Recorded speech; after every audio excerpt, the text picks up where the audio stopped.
For many people within Black communities who have HIV isn't the biggest problem in their lives. It's systemic issues like poverty, poor housing, homelessness.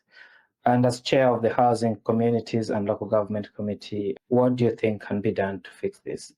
Yeah, and I think that's a really, really important issue that you've highlighted there, Denis. People think it's just about access to healthcare. There are so many other areas where Black minority communities are effectively trying to fight to get the level of service, trying to fight to even be seen, trying to fight to get heard.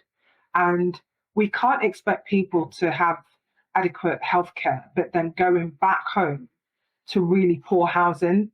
The poor housing has a massive impact on not just your physical health, your mental health, and that takes a massive toll. So some of the data we've seen shows that a number of Black minority ethnic people living in homes where, if we're honest, they're not inhabitable, homes where there's long damp and mold, homes where sadly there's infestation, homes where there's overcrowding.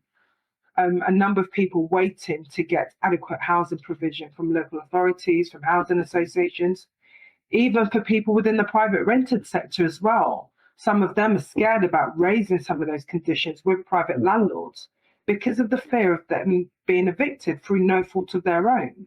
So I think, where we're seeing key policy changes from the new government around banning no forced evictions, which is something called Section 21. That's a really good policy and that's a really good way forward. Essentially, we need to have honest conversations about the price of renting.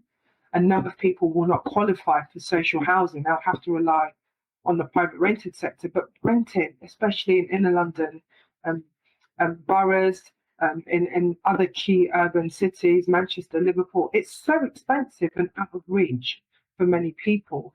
And most importantly, making sure when people do raise issues about their housing, that they're believed and they're listened to, and that they have options in terms of addressing some of the concerns with their day-to-day housing.